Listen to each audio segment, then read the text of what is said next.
Everyone thinks the difference between a hobby artist and a professional is talent. It's not. It's habits. Tiny, boring, unsexy habits that compound over time.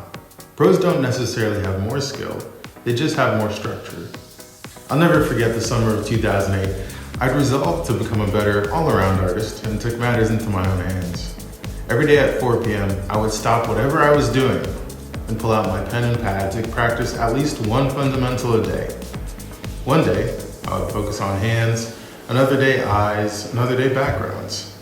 And I kept it going like this for several months until I felt like my style had morphed into something closer to the work I enjoyed seeing. All that to say, it's not magic, it's planning. Pros don't wait for inspiration, they create conditions for it. Only beginners need inspiration. Pros have motivation.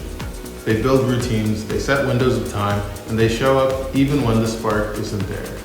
And because of that, they train the habit and the feeling of creative blocks away. Pros track their progress. They know what they're improving, what's slipping, and what they need to work on next. Hobbyists do reps. Pros do reps with awareness. That's why pros level up faster. They're intentional, not accidental. Pros finish work even when it's not perfect.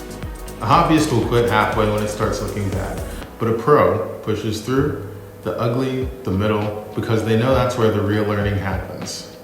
Finished work builds momentum, confidence, and a portfolio. Half-finished work builds nothing. Pros treat their art like a relationship, not a fling. They don't ghost their craft for weeks and come back shocked with that they feel rusty. They stay in steady contact, even if it's small. A sketch, a study, a note, a reference pull. Professionals maintain connection. That's why their growth feels inevitable.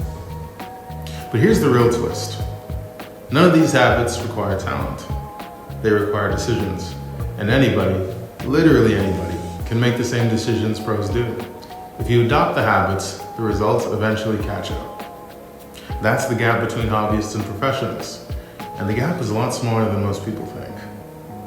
I hope you guys found something interesting out of this video. More like it on the way, each and every week. Thank you for watching, and I'll see you in the next one.